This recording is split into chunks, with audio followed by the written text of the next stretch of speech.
कौन नहीं बोलता? जो मुर्दा होता है। रामचरितमानस में लिखा है कि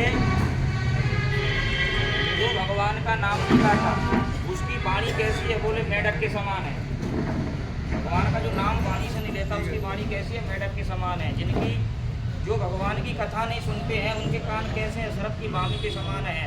लिखा है तुलसी बाबा ने कि जिन हरि कथा सुनी नहीं पाता, जिन हरि कथा सुनी नहीं पाता, श्रवण रंग यही भवन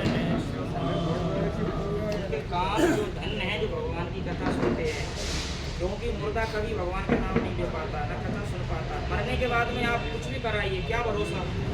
लेकिन जीते जी अपना कल्याण कीजिए, जीते जी अपना नाम लीजिए। तो एक अंत में कड़ी रह गई है राम जी के भजन की, इसलिए सब लोगों को बोलना है, ठीक है ना?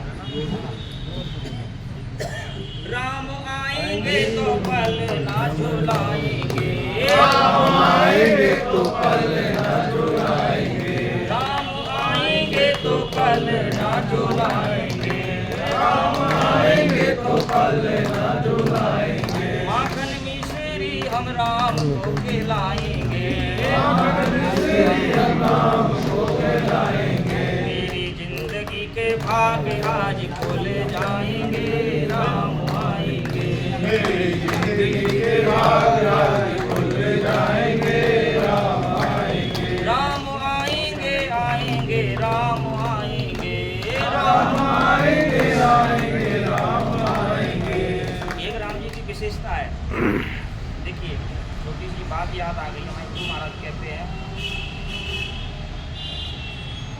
कोई धन से अगर बड़ा है तो उसे बड़ा नहीं कहते। लिखा है धन वृद्धा बल वृद्धा आयु वृद्धा तथैव च ते सर्वेपि ज्ञानम शिष्य किंकरः।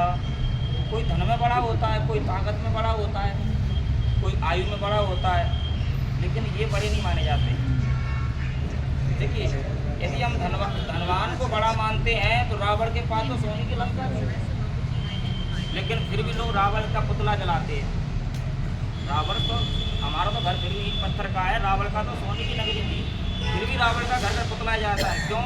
धन वालों की पूजा नहीं होती है। पूजा किसकी होती है? पूजा होती है चरित्र की। हमारे राम जी चरित्रवान थे, इसीलिए हमारे राम जी की घर घर में पूजा होती है। जय श्री राम, जय श्री राम। तो इसीलिए हमको हमारे बच्चों को आने वाली पीढ़ी को हमें ये सिखाना है कि बेटा धन होए ना होए और हमारे पास चरित्र होना चाहिए, तो हमारी घर घर में पूजा होनी चाहिए। क्योंकि केवल हमको अपने बच्चों को ये नहीं सिखाना कि बेटा केवल पैसा कमाओ, चाहे कहीं से लाओ चाहे कैसे लाओ, क्योंकि पैसा कमा तो सकते हैं पर पैसा आपको वो सुख नहीं दे सकता है। लेकिन चरित्र हमारा सही है, हमारा भाव सही है, हम राम जी के प्रति समर्पण हैं, तो हमारा भी लोग जो सम्मान करेंगे, हमारे बच्चों का भी सम्मान करेंगे। और जिसके पास चरित्र है, रामचरितमानस में क्या लिखा है? राम चरित्र। राम का चरित्र इतना बढ़िया है कि जिसने भी सुना है वो चरित्रवान हुआ है। इसलिए अपने बच्चों को, अपनी आने वाली पीढ़ी को और धर्म में यही उपदेश देना है कि हमें चरित्र को बना के चलना है। चरित्रवान व्यक्ति की पूजा होती है, बल्कि धनवान की पूजा नहीं होती है। धन वृद्धा बल वृद्धा, हमारे पास बहुत बल है, दो लोगों को हम एक साथ पटक देते हैं, पर वह बल हम किसी गरीब की मदद में लगा दें, किसी की मदद कर दें, किसी को बचा लें, वो बल हमारा सार्थक है। वो बल सार्थक नहीं है एक गरीब व्यक्ति से गलती हो गई, जिसको मैंने चाटा मार दिया, उसको धमका दिया, वो तो निर्धन है। आयु वृद्धा, उम्र तो है आपकी 50 वर्ष की, उम्र है 60 साल की, लेकिन आपको ये तमीज़ नहीं है कि किससे कैसे बात करनी चाहिए, किसका कैसे आदर करना चाहिए। हमारे घर में हमारे जो बूढ़े माँ बाप हैं वो हमारे लिए सब भगवान हैं। एक ने हमसे पूछा था, महाराज ये बताओ भगवान बड़ा है कि माता पिता बड़े हैं? तो हमने कहा हमने तो गुरु से ही सीखा है, जिस माँ ने, जिस पिता ने भगवान को जन्म दिया उससे बड़ा भगवान हो ही नहीं सकता।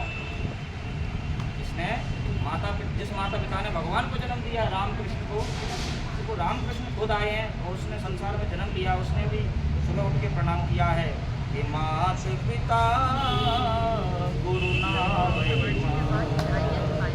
मात पिता गुरु नाम। हमारे प्रभु राम जी कितना अच्छा उपदेश देते हैं कि जो सुबह उठ के माता पिता को प्रणाम करता है उसकी 4 चीज़ें बढ़ जाती हैं। बल बढ़ता है, विद्या बढ़ती है, आयु बढ़ती है, निरोगी बनता है, कभी उसको बीमारी नहीं होगी। क्योंकि पैसे से हम सब कुछ खरीद सकते हैं पर 2 चीज़ें नहीं खरीद सकते। एक तो संतों का आशीर्वाद, एक माता पिता का आशीर्वाद। मतलब हम संतों को माला पहना करके आशीर्वाद ले रहे हैं, संत आशीर्वाद दे रहे हैं पर वो आशीर्वाद नहीं दे रहे जो आपको मिलना चाहिए। वो तो आपको वो आशीर्वाद मिल रहा है क्योंकि आपने माला पहनाई है नोटों की ना, इसीलिए उनको देना पड़ रहा है। आशीर्वाद तो वो होता है कि दिल से निकलता है, और ये नहीं है कि पैरों में गिरने से आशीर्वाद मिलता है। नहीं, आशीर्वाद तो प्रणाम करने से मिल जाता है। क्योंकि तुलसी बाबा ने तो बहुत अच्छी बात रामायण में लिखी है कि माता पिता और गुरु की वाणी बिना विचार करो शुभ जान। माता पिता ने भी आपसे कहते बेटा जा तेरा ये काम है तू करया, उसे कोई नहीं रोक सकता है, उसको ब्राह्मण का पत्रा भी नहीं रोक सकता है। साक्षात वाणी की वाणी, प्रभु की वाणी। माता पिता और प्रभु की वाणी बिना विचारे करो शुभ जान। क्यों लिखा है? इसलिए लिखा है कि तुम्हारे जीवन में कभी कोई शंका हो कि मैं ये कार्य करने जा रहा हूँ, पता नहीं मेरा होगा कि नहीं होगा, मैं एग्जाम देने जा रहा हूँ, पता नहीं मैं पास होऊंगा कि नहीं होऊंगा, मेरी नौकरी का रिजल्ट आने वाला है, मेरा होगा कि नहीं होगा। चिंता मत करो। जिस दिन तू अपने एग्जाम में गया है या कोई अच्छा कार्य करने गया है तो पहले ये सोच ले कि मैंने अपनी माँ को प्रणाम किया कि नहीं किया, पहले ये सोच ले मैंने अपने पिता को प्रणाम किया कि नहीं किया।